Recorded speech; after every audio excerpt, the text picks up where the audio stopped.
তবে আমি নিজে শিক্ষক এবং চিকিৎসক। আমি ইউনিয়নে কাজ করেছি, উপজেলায় কাজ করেছি, জেলায় কাজ করেছি, পেরিফেরাল মেডিকেল কলেজে করেছি, সর্বোচ্চ বিদ্যাপীঠ ঢাকা মেডিকেল কলেজে কাজ করেছি। পলিসি ফর্মুলেশনে পরবর্তীতে নিজেকে সম্পৃক্ত করার সুযোগ পেয়েছি। আল্লাহর কাছে লাখ লাখ শুক্রিয়া। এটা যেমন আছে। আর এডুকেশনে আমি assistant professor, associate professor medical college এবং ঢাকা বিশ্ববিদ্যালয়ের মেডিসিন ফ্যাকাল্টির আন্ডার গ্রাজুয়েটের দুইবারের আমি ইলেক্টেড ডিন হিসাবে নির্বাচিত হয়েছি। ঢাকা ইউনিভার্সিটির সিনেট এবং সিন্ডিকেটেও দায়িত্ব পালন করেছি নির্বাচিত প্রতিনিধি হিসাবে। কাজে আমার একটা মিক্সড এক্সপিরিয়েন্স আছে। আমার কাছে যেটি আজকের যে বিষয়, যে ডেমোক্রেটিক রিকনস্ট্রাকশনের জন্য আমাদের আগামীতে শিক্ষা এবং স্বাস্থ্য, এটার মধ্যে আমরা কিভাবে এটাকে দেখতে চাই, কিভাবে আমরা পেতে চাই। এই স্বাধীনতা উত্তর আজকে প্রায় 5 দশক চলে গেল, 6 দশক যাচ্ছে। এই অবস্থার মধ্যে দাঁড়িয়ে আমরা কেউ খুশি না সাধারণ মানুষ খুশি, না যারা ওইখানে কর্মরত বিভাগে যারা কর্মরত আছে তারাও কেউ খুশি না, এবং বিভিন্ন অন্য প্রফেশনেও যারা আছে দে আর নট অলসো হ্যাপি, এবং দেশ যারা পরিচালনা করে দে আর অলসো নট হ্যাপি। এবং আমাদের এই যে অখুশির কারণ, সেটি আমরা যখন ছাত্র ছিলাম তখন কুদরতে খুদা কমিশন একটা কমিশন করেছিল। এইটার পক্ষে বিপক্ষে অনেক কথা হয়েছে, আন্দোলনও হয়েছে, এবং সর্বোপরি আমরা পরবর্তীতেও শিক্ষা কমিশন দেখেছি। এবার হয়তো শিক্ষা কমিশন অন্তর্বর্তীকালীন সরকারের সময় কেন করে নাই, আমার কাছে মনে হয় গত প্রায় 13 মাস যাবৎ বাংলাদেশের শিক্ষা নিয়ে কেউ কথা বলে না। স্কুল কলেজে যেতে হবে এই কথা কোনো বাচ্চাদেরকে কেউ বলে না। পরীক্ষা না দিয়ে ইন্টারমিডিয়েট পাস করা যায়, যেটি 71 সনে একবার হয়েছিল, অটো পাস। আরেকবার দেখলাম এইবার। এটি আমাদেরকে কোথায় নিয়ে যাচ্ছে আল্লাহ রাব্বুল আলামিন বলতে পারে। আর বিগত 17 বছর দেখেছিলাম ডিজি অফিস থেকে, মানে এডুকেশনের ডিজি থেকে অথবা বোর্ড অফিস থেকে চিঠি যেত এক্সামিনারদের কাছে নাম্বার বাড়িয়ে দেওয়ার জন্য, রিটেন চিঠি। মানে কত বড় মানে অনৈতিকতার মানে কোন পর্যায়ে যায়। এগুলো আমাদের কেমন একটি পর্যায়ে নিয়ে গেছে যেখানে এথিক্স, নীতি নৈতিকতা, আপনি ভালো ডাক্তার, আর একটা ভালো মানুষ তো আগে বের করেন, তারপরে না ভালো ডাক্তার বা ভালো শিক্ষক, ভালো পুলিশ, ভালো সাংবাদিক, ভালো লোক পাবেন। কিন্তু আমরা যে আমাদের যে নৈতিক শিক্ষা, যে শিক্ষাটা পরিবার থেকে হয় এবং পরবর্তীতে সমাজ থেকে হয়, সেই শিক্ষাটার আমরা কোন জায়গায় নিয়ে গেছি। আমরা সকালবেলা উঠে দেখি ভোট হয়ে গেছে, আমরা সকালবেলা উঠে দেখি ভোটের কোনো দরকার নাই, নির্বাচিত হয়ে গেছে। এইটা যদি টপমোস্ট লেভেলে এইরকম একটি অবস্থা থাকে, অর্থাৎ গভর্নেন্সের কথা যেটা আনোয়ার হোসেন স্যার বললেন, গভর্নেন্স আসবে কোথায়? গভর্নেন্স স্টার্ট হয়েছে ক্রিমিনালিটি দিয়ে। তাহলে সেখানে গুড গভর্নেন্স তো নাই, আর গুড আর ব্যাড তো মানে এটাখানে ব্যাডের সুপারলেটিভ ডিগ্রি কোনটা হবে আই ডোন্ট নো।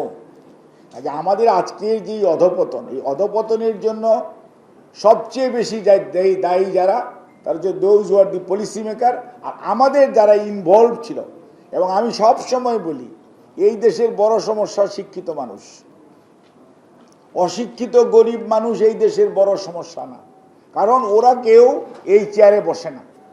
আমরা যারা এই চেয়ারে বসি উই আর এট ফল্ট। রাত্রে ভোট করতে কেউ বলে দেয় নাই, ওনারা করছে। ভোট না হইলেও সিলমাইরা ভরতে হবে, এগুলি ওনারা করছে। এবং মামলা দিতে বলছে, মামলা সঠিক কিনা কোনো খবর নাই। আমার বিরুদ্ধে, আমি তো পলিটিশিয়ান, আমার বিরুদ্ধে একদিন মামলা হয়েছে 10টা, 9টা 37 মিনিটে ঢাকা শহরের 6টা থানায় 10টা মামলা। অর্থাৎ আমি কি কত বড় ক্ষমতাশালী লোক যে একই সময়ে 6টা থানায় আমি 6টা গাড়ি ভেঙে ফেলাইছি। মানে কত করিতকর্মার লোক ওই লোকগুলো। এখন যারা অর্ডার দিছে ওরা যেটা বলছিল, কপাল ভালো হাইকোর্টের জাজ সাহেব শি রেজ দিস ইস্যু। এই ভদ্রলোক তো খুব কাজের লোক, আমার বলছে আপনি দাঁড়ান, আমি দাঁড়াইলাম। এই ডাক্তার সাহেবরে বাংলাদেশে খুব দরকার। এই বেটা এক টাইমে 6টা থানায় 10টা গাড়ি ভেঙে ফেলছে, 9টা 37 মিনিট টাইম দেওয়া, একই টাইম। আমার 10টা মামলায় আমি এক আসামি। অর্থাৎ আমি যেটা বোঝাতে চাচ্ছি যে আমাদেরকে যদি কাউরে বলে ডেকে আনার জন্য, তারা আমরা বেঁধে আনার চেষ্টা করি। অতি উৎসাহী, মানে চাটার দল বলেন অথবা মোসাহেবের দল বলেন অথবা খুশি করার দল বলেন, এই মানুষগুলি আমরা এমন একটি পর্যায়ে দেশটাকে নিয়ে গিয়েছি, সত্যিকার অর্থে এটার পরিত্রাণ পেতে হলে এই অন্তর্বর্তীকালীন সরকার, এটা সংবিধান, স্যার যেটা প্রশ্ন রেজ করছেন আমি আর ওইদিকে যেতে চাই না। যাই হোক, আমরা উই অ্যাকনলেজ দিস গভর্নমেন্ট, এবং প্রধান উপদেষ্টা নিশ্চয়ই শিক্ষিত মানুষ, উনি আরও ভালোভাবে এটা অ্যাড্রেস করবেন বলে আমরা খুব আশাবাদী ছিলাম। কিন্তু সত্যিকার অর্থে এখান নিরাশার কথা বলা ঠিক না, কারণ শিক্ষার মধ্যে ওয়াহিদুদ্দিন সাহেবের মতো মন্ত্রী, এখন আমাদের সিআর আবরার ভাই সে মন্ত্রী, তারপরেও যদি এখন ঠিক না হয় তাহলে আপনি কিভাবে চিন্তা করবেন? তাহলে এত শিক্ষিত লোকদেরকে দিয়েছেন, ওই দে আর নট মানে coming up with the good proposal. তার এডুকেশন নিয়ে কী করতেছেন, কী চিন্তা ভাবনা করতেছেন? বাংলাদেশের মানুষ যদি আপনি শিক্ষিত জাতি না তৈরি করতে পারেন, এডুকেশন যদি ঠিক মতো না ঠিক করতে পারেন, একটা ভালো মানুষ তৈরি করতে না পারেন, তাহলে how you are expecting yes আগামী দিনটা ভালো যাবে, আগামীকালকে সূর্যোদয় সুন্দর হবে? কখনোই হবে না। এই মব জাস্টিস বলেন, কালচার বলেন, সন্ত্রাস বলেন, আমাদের বড় ভাই বলে চলে গেছে মিলন ভাই, সত্যিকার অর্থে where we are heading towards, ওই 71 বলেন, 90 বলেন, আর এই 24শে জুলাই বলেন, ওই শহীদের রক্ত কিন্তু আমাদের কাউকে ছাড়বে না। আর যে মানুষগুলি চোখে দেখে না, পঙ্গু, ওদের বরদোয়ায় আমরা কিন্তু শেষ হয়ে যাব। সত্যিকার অর্থে we are not doing our job, nobody is doing our job. And যারা চেয়ারে বসছেন, স্ট্যান্ডিংয়ে বসছেন, they are not holding this chair properly. তারা subservient to some people, not to their conscience, not to the constitution, not to the governance system. They are not doing it. তারা কাউকে খুশি করার জন্য, কাউকে খুশি রাখার জন্য they are doing it. আপনি চেয়ারে বসছেন, you need to play your role. আসেন এখন ঠিক আছে, আপনি শিক্ষা ব্যবস্থার উন্নতি করবেন, প্রাইমারি স্কুল থেকে যদি আপনাকে স্টার্ট করতে হয়, প্রাইমারি থেকে ক্লাস 12 ক্লাস পর্যন্ত, এটাকে যদি আপনি বাধ্যতামূলক করতে হয়, তাহলে সেটার জন্য একটা কনসেনসাস গ্রো করা এবং সেটার জন্য মানুষ যাওয়া, এবং আগের যে কর্মসূচিগুলি ছিল, স্কুলে যায় না বাচ্চারা, কীভাবে কাজ করতে পারে না, সেই জন্য খাদ্যের বিনিময়ে পড়াশোনা ছিল, আপনি স্টার্ট করেন। তারপরে তাদের উপবৃত্তি ছিল, ক্লাস 5-এ 8-এ বাচ্চাদের মধ্যে কম্পিটিটিভ আনার জন্য আমরা 5-এ বৃত্তি পরীক্ষা দিয়েছি, ক্লাস 8-এ বৃত্তি পরীক্ষা দিয়েছি, এবং তার মধ্যে এক ধরনের কম্পিটিটিভনেস ছিল, সেটা কিন্তু নাই, সেটা তুলে দেওয়া হয়েছে, আগামীতে নাকি হবে আবার। এখন কথা হচ্ছে যে আপনি একটা দেশের মধ্যে কত ট্রায়াল অ্যান্ড ইররের মধ্যে চলবেন, এটার জন্য ন্যাশনাল ডায়ালগ হইলে ক্ষতিটা কী, এবং আপনারাই সবচেয়ে বুঝবেন। আর সবচেয়ে আনফর্চুনেট পার্ট, একদিক দিয়ে স্যার ভালো হয়েছে কমিশন না হওয়াতে, তাহলে আরও 2 জন বিদেশি হয়তো কমিশনের প্রধান পাইতেন, যারা আবার বাংলাদেশ সম্পর্কে ধারণা তাদের মাইট বি অ্যাবিট শ্যালো, তারা বাঙালি নো ডাউট, বাট 30-40 বছর বাংলাদেশের কালচার, আবহাওয়া, এটার সাথে তাদের গ্রুমিং তেমন নাই।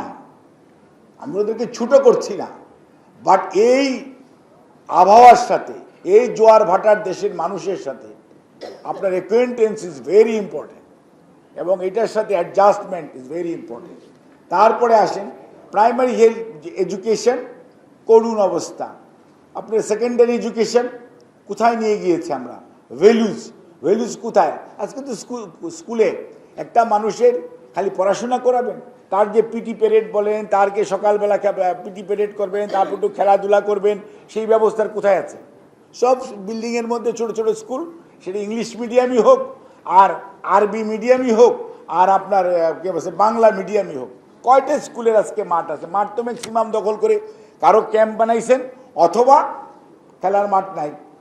এবং সেটার জন্য যে পরিমাণ আমাদের নজর দেওয়া, অর্থাৎ একটা স্টুডেন্টের ফিজিক ডেভেলপমেন্টের জন্য, মেন্টাল ডেভেলপমেন্টের জন্য তাকে যে রিক্রিয়েশন দেওয়া দরকার, সারাক্ষণ কি করা হচ্ছে, ইংলিশ মিডিয়াম যারা আসতেছে পড়তেছে, আজকে এই 4টা ক্লাস, কালকে 4টা ক্লাস, 5টা ক্লাস, রাত 10টা পর্যন্ত খালি টিউটর আর tutor. And at the end of the এ বা দে উইল গো অ্যাব্রড। কেউ কেউ হয়তো আসে, কেউ কেউ হয়তো আসে না, কিন্তু আমরা তো আর সব ইংলিশ মিডিয়ামে পড়ি। এই দেশে মেজরিটি মানুষ পড়ে বাংলা এবং আরবি, মাদ্রাসা ভিত্তিক। আর হচ্ছে যে আমাদের যে স্কুল কলেজের যে এডুকেশন, সেই এডুকেশনটাকে আমরা প্রপারলি হ্যান্ডেল করতে পারছি না কেন?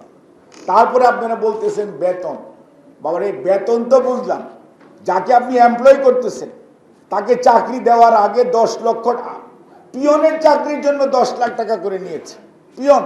আমি পিয়নকে ডাইকে জিজ্ঞেস করলাম আমার এলাকার, তুমি 10 লাখ টাকা দেখো, সারাটা চাকরি আছে, এই জন্য 10 লাখ টাকা দাম হিসাব করে দেখাইলাম যে 10 লাখ টাকা তুমি কামাই করবা 18.5 বছর পরে। এই 18.5 বছরের ইনভেস্টমেন্ট তুমি যদি 10টা গরু কিনা 10 লাখ টাকা দেওয়া, তাইলে তো তোমার এসছে বেশি বেতন পেতা। কিন্তু ওই যে চাকরিজীবী, এবং চাকরি মানে কি অফিসে যাওয়ার কোনো দরকার নাই, অফিসে যাওয়ার দরকার নাই, অল্পক্ষণ থাকবেন।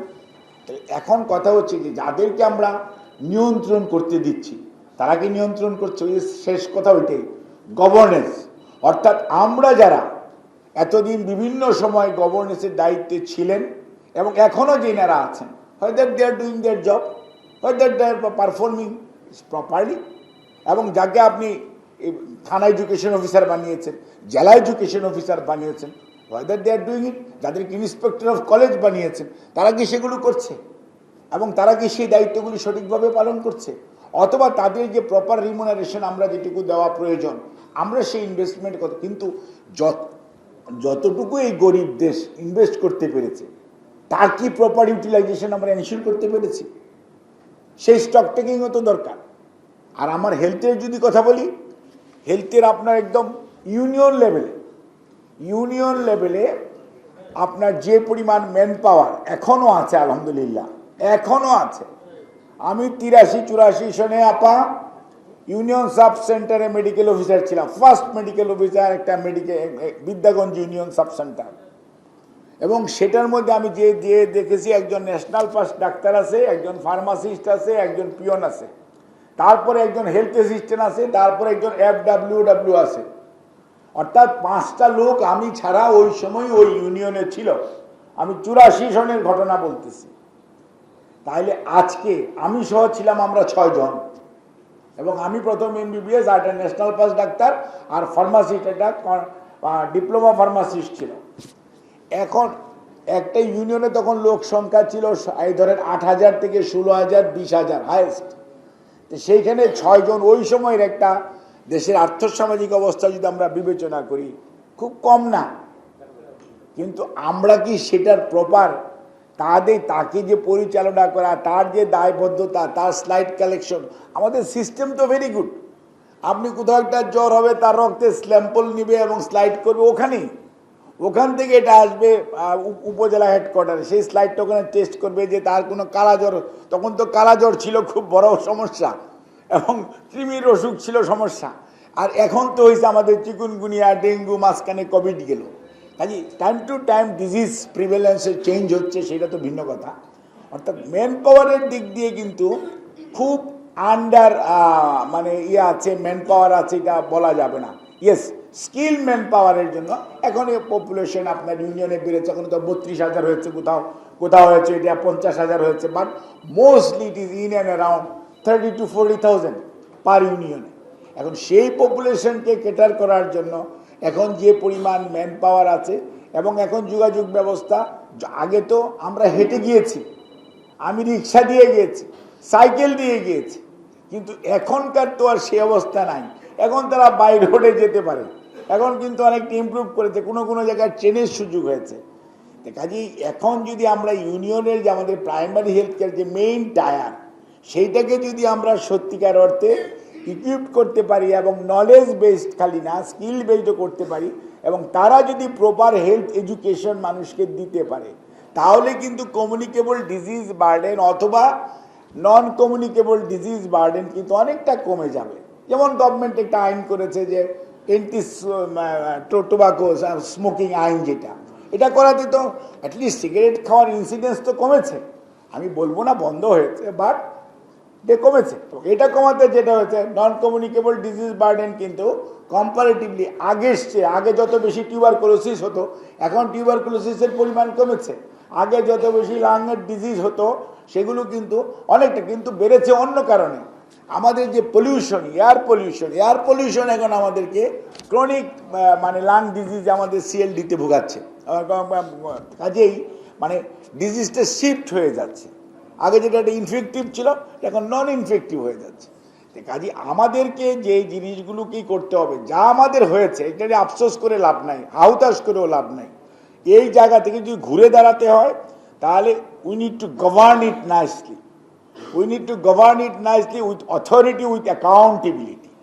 এবং যার যতটুকু কাজ সেটুকু যেমন করতে হবে, যতটুকু তার কাছে অ্যাকাউন্টেবল করা সেইটাও আদায় করতে হবে। এবং সেই জন্যই বাংলাদেশ জাতীয়তাবাদী দল, আমাদের যে একটি ম্যানিফেস্টো আছে 31 পয়েন্ট, এটা খালি জাতীয়তাবাদী দলের নয়, এটা এখন ডেমোক্রেটিক মুভমেন্টে যারা ছিলেন তাদের সবারই একটি মানে আমাদের আগামী দিনের বাংলাদেশ পুনর্গঠন বা আগামীর বাংলাদেশ গঠন করার জন্য। সেটার মধ্যে 26 পয়েন্ট বা 26 নম্বর পয়েন্টটি হচ্ছে হেলথ। তার আগে আপনার 24-25 এগুলো হচ্ছে সব এডুকেশন। এবং সেই সমস্ত পয়েন্টের মধ্যে আমরা ক্লিয়ারলি প্রাইমারি হেলথ কেয়ার এটা মানুষের অধিকার, এটাকে আমরা যা অধিকার হিসাবে মানুষকে এটা এন্ডোর্স করতে চাই। প্রাইমারি এডুকেশন যেমন মানুষের অধিকার up to 12 class, primary health কেয়ারও মানুষের এটা অধিকার। We want to ensure emergency health care, এটা জনগণের অধিকার। সে যে হোক, গরিব হোক, ধনী হোক, যে মানুষই হোক, ইমার্জেন্সি হেলথ কেয়ার পাওয়ার অধিকার সবাই আছে, irrespective of political, religious and financial affiliation. এটা যাতে সে পায়। তার পরবর্তীতে আসবে বিশেষায়িত স্বাস্থ্যসেবা। এবং বিশেষায়িত স্বাস্থ্যসেবার আমাদের যে টায়ারগুলো আছে এগুলো যদি আমরা গভর্ন করতে পারি, ইকুইপ করতে পারি, ম্যান করতে পারি, রান করতে পারি, অ্যাকাউন্টেবল করতে পারি, তাহলে আমাদের প্রপোর্শনেটলি বাড়াতে হবে according to inflation of the population. আমাদের প্রপোর্শনেটলি করতে হবে, বাড়াতে হবে। আদারওয়াইজ আমাদের খুব হোপ স্টেপ জাম দিয়ে ইনভেস্ট করতে হবে, এটা আমি বিশ্বাস করি। আমি বিশ্বাস করি যা আছে এইটার প্রপার ইউটিলাইজেশন। এবং একটা জিনিস মনে রাখতে হবে, এই দেশে গভর্নমেন্ট সেক্টরের পাশাপাশি both in education and health private sector কিন্তু বিগত 30-40 বছরে they did a tremendous improvement. এবং সেইটাকে কিভাবে একটি স্ট্যান্ডার্ডাইজ করা যায়, এবং আজকে যে কথাটা আসছে পৃথিবীর সাথে আইএসও যেমন একটা স্ট্যান্ডার্ড, এক্রিডিটেশন একটা স্ট্যান্ডার্ড, এই accreditation for education as well as for health, এটির জন্য ইন্টারন্যাশনাল এক্রিডিটেশন কাউন্সিল আছে, জেসিআই আছে, সেগুলোর সাথে সাথে বাংলাদেশেও কমিটি আছে, কিন্তু ইট ইজ নট ওয়ার্কিং। বাংলাদেশে একটা ছোট নিউক্লিয়াস আছে, they don't have any arms, কাজে এই টুলসও নাই। কাজে এই এক্রিডিটেশন পলিসিটা যদি বাংলাদেশে হেলথ এবং এডুকেশনের জন্য করা যায়, তাহলে আমাদের এত ইউনিভার্সিটির মধ্যে অ্যাটলিস্ট 2-4-5টা ইউনিভার্সিটিও র্যাঙ্কিংয়ে যাতে ভালো করতে পারে। আমাদের হেলথের যে সমস্ত প্রতিষ্ঠানগুলো আছে, ঠিক আছে 500 হাসপাতালের এক্রিডিটেশন হয়ে হয়তো কোয়ালিফাই নাও করতে পারে, 10টা তো করা উচিত, সো দ্যাট আমরা we can fight. So let's try. কাজে এক্রিডিটেশনটা অর্থাৎ অ্যাকাউন্টেবিলিটির অথবা আমাদের যে কোয়ালিটি কন্ট্রোলের যে সিস্টেমটা, এটাকে কিন্তু আমাদের ইমপ্রুভ করা দরকার। অন দি আদার হ্যান্ড বাংলাদেশের যে ফার্মাসিউটিক্যালস এবং এরা যে র মেটেরিয়ালস ইউজ করে এবং সেটা যাতে প্রোডিউস এবং ঔষধ যত কম দামে, বাংলাদেশের মানুষ আলহামদুলিল্লাহ এই 1982 এবং 92 এবং 94-এর আইনের পরবর্তীতে বাংলাদেশে এখন যে পরিমাণ ঔষধ বাংলাদেশের মানুষ মানে অনেক সস্তায়, সাশ্রয়ী মূল্যে এবং গুণগত মান সম্পন্ন। কারণ গুণগত মান না থাকলে এই ভদ্রলোকরা বাইরে রপ্তানি করতে পারতো না। কাজেই তারা যে এই যে এক্সপোর্ট করতেছে, সেটা যে ভলিউমেই হোক তারা করতেছে, তাদের একটা কোয়ালিটি কন্ট্রোল করতে হয়। কাজে এইটাকে প্যাট্রোনাইজ করা এবং হিউম্যান রিসোর্স ডেভেলপমেন্টে সব সময় আমাদের গুরুত্ব দিতে হবে, যে আমাদের যে ইন্টারনাল রিসোর্স আছে এইটাকে প্রপার ইউটিলাইজেশন এবং এই মানুষগুলোকে যদি আমরা সম্মানিত করতে পারি, সে বিশ্ববিদ্যালয়ের শিক্ষকই হোক আর ডাক্তারই হোক, তাদেরকে যদি আমরা সম্মানিত সমাজের চোখে রাষ্ট্রীয়ভাবে না করতে পারি, তাহলে এদের মধ্যে কাজ করার যে আগ্রহ এবং কন্ট্রিবিউট করার যে আগ্রহ সেটা কিন্তু কমে যাবে। আমরা যদি অল দি টাইম হিউমিলিয়েট করি রাষ্ট্রীয়ভাবে, রাষ্ট্রের কোনো পর্যায় থেকে অথবা পলিসিগতভাবে, তাহলে কিন্তু এখানে private entrepreneurship and government entrepreneurship কোনোটাই কিন্তু ভালো ডেভেলপ করবে না। কাজে আমাদের মেইন টার্গেট থাকতে হবে যে আমাদের দেশের যে এই অবস্থায় যা অ্যাভেলেবল। আমি একটা ছোট্ট উদাহরণ দিই। আপনারা জানেন বাংলাদেশ জাতীয়তাবাদী দলের chairperson Begum Khaleda Zia, she was sick like anything. ওনার এমন একটা অপারেশন প্রয়োজন ছিল যে জন্য নেওয়া যাচ্ছিল না, কিন্তু শেষ পর্যন্ত মানে এই বাংলাদেশে আমরা হয়তো এভার কেয়ারের ব্যবহার করেছি, কিন্তু আমরা আমাদের বাংলাদেশি আমেরিকান যারা আছে ওদেরকে এনে আমরা কিন্তু সেইটা আল্লাহর কাছে শুকরিয়া, উনি কিন্তু এই প্রসিডিউর বাংলাদেশে এইটা প্রথম, সেই প্রসিডিউর করার পর শি ইজ ডুইং গুড। এবং এই যে উদাহরণটা, যেটা হয়তো অন্য কেউ রাজি হবে না, কিন্তু ওইখানে ওই সময় কোনো অবস্থা ছিল না, but she agreed and she did it, এবং they did it nicely and properly. এবং আমরা যখন ওনাকে জাস্ট খালি রিভিউর জন্য নিয়ে যাওয়া হয়েছে, বাইরের চিকিৎসকরা আমাদের দেশের প্রত্যেকটা ডাক্তার সম্পর্কে এবং হসপিটালের যে সার্ভিস দেয় একটা ঔষধ পর্যন্ত চেঞ্জ করে নাই। So it is an endorsement. এবং এটা কিন্তু আমাদের ডাক্তারদের মানে আপনার যে ওদের যে সেলফ কনফিডেন্স সেটাকে ইমপ্রুভ করেছে। অর্থাৎ মানুষ যদি চায়, এই যে আমরা সবসময় বলছি মাহাতির মোহাম্মদ উনার অপারেশন এবং খালেদা জিয়া উনারটা এখানে করিয়েছে, তারপরে কিন্তু she is doing now good, আলহামদুলিল্লাহ। কাজেই আমি মনে করি যে যদি আমরা অর্গানাইজ করতে পারি এবং যদি আগ্রহ থাকে এবং চিন্তা ভাবনা থাকে, ভিশন থাকে, মিশন থাকে, তাহলে এবং অ্যাকাউন্টেবিলিটিটা যদি আমরা এনশিওর করতে পারি, আর গভর্নেন্সটার মধ্যে যদি কোনো মানে ইল মোটিভ না থাকে, তাহলে হেলথ এবং এডুকেশন দুটোতেই আমাদের যে পটেনশিয়ালিটি আছে বাংলাদেশের বাঙালির, সেই পটেনশিয়ালিটি কিন্তু কাজে লাগিয়ে বাংলাদেশ একটা ভালো অবস্থায় যেতে পারে বলে আমি খুবই আশাবাদী। এবং এটা অবশ্যই ইনশাআল্লাহ আগামীতে গণতান্ত্রিক সরকার definitely take care of it. ধন্যবাদ।